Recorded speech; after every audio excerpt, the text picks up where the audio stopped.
So let's talk about hint and hope communication. So I have been guilty of saying to my teenage children, there's lots of dirty dishes on the bench. What I was wanting was my teenage children to see the dirty dishes and go, the kitchen needs cleaning. Was my message effective? No.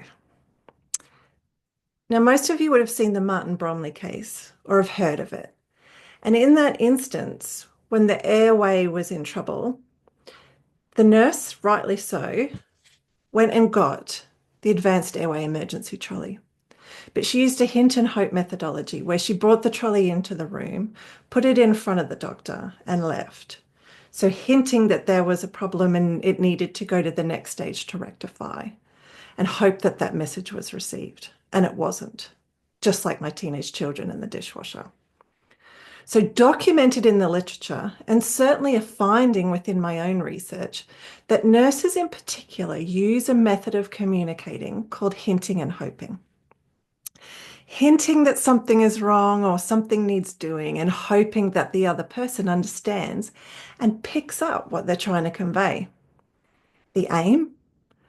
To fundamentally avoid conflict, potentially avoid a poor response or a fearful of a poor response, and a tendency for those in lower hierarchical positions, such as nurses, to accommodate to those in more perceived higher status positions, such as a generalization, doctors.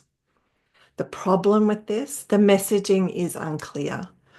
Their goal for communicating is unclear. This leads to often inaction on the receiver's end because they haven't correctly interpreted the message. In speaking up literature, nurses very frequently report feeling not listened to or ignored.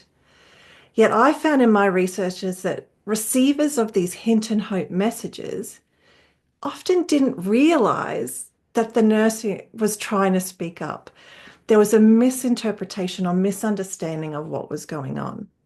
So their messages weren't being intentionally ignored. The receiver actually didn't understand the purpose of the speaker's communication.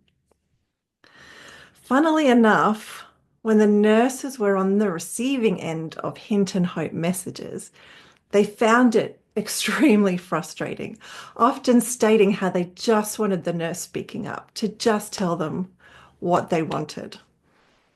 So if you are speaking up, state that is what you are doing. Be clear so your message is understood. You can actually say, excuse me, I need to speak up here. Very clear. Receivers, those being spoken up to, if in doubt of what the speaker is trying to say or achieve, ask, seek clarification, state that you're unsure of what the person is asking. You can say, are you speaking up? Do you have a concern? Seek that clarification. And hopefully we can have clearer communication.